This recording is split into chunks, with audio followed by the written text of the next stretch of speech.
Hello there, and welcome to Hammerman for today, February the 13th.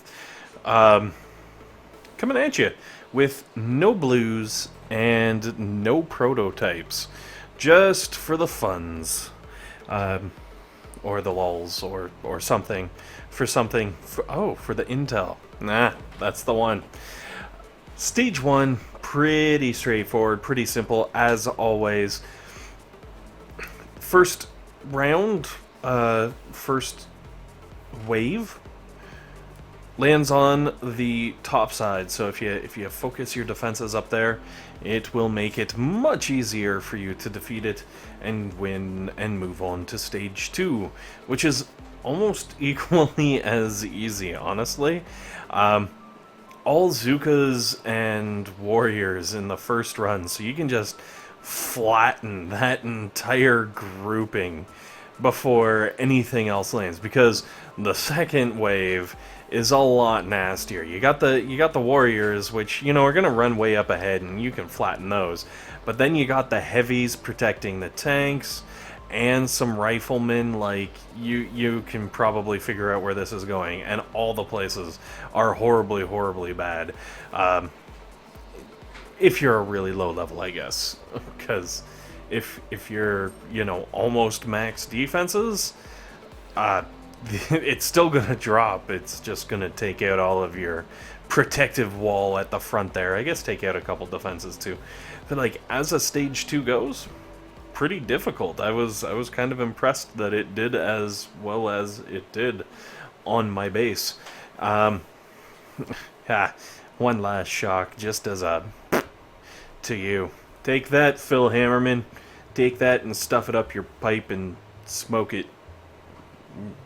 Or something. Anyways, wave number 3 coming at you.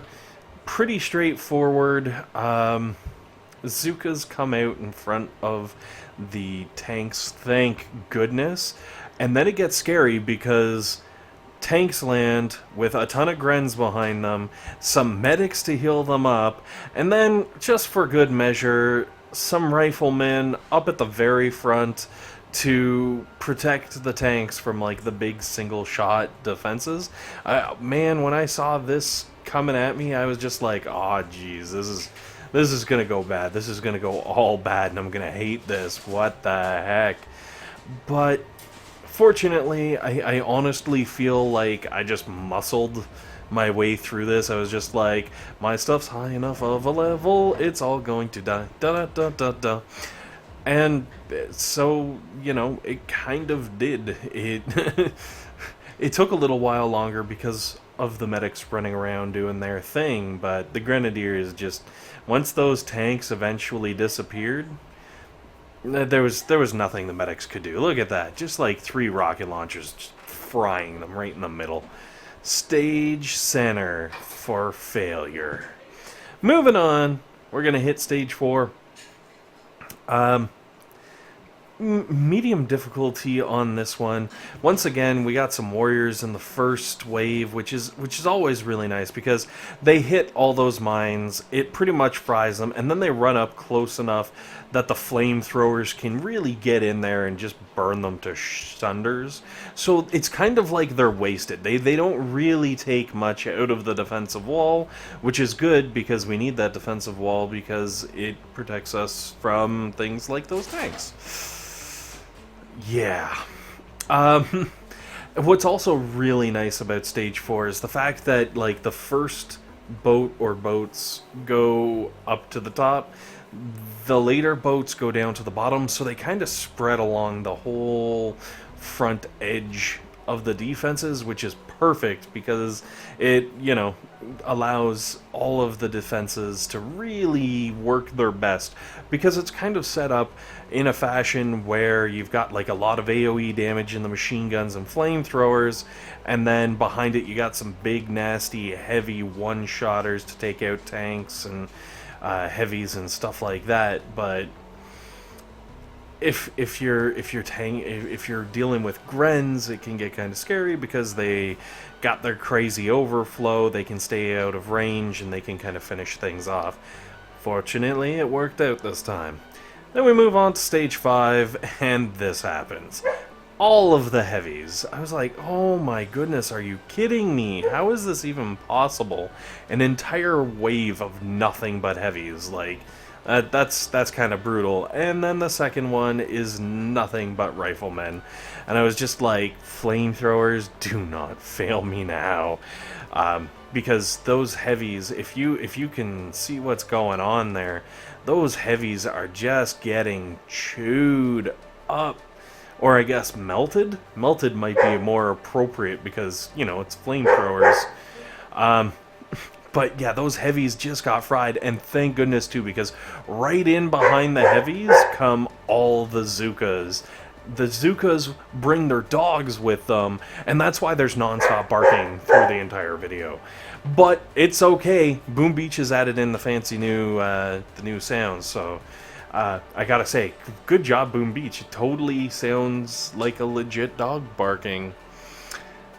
So anyway, stage 6, as you can see, just an absolute buttload of riflemen and one lone Scorcher.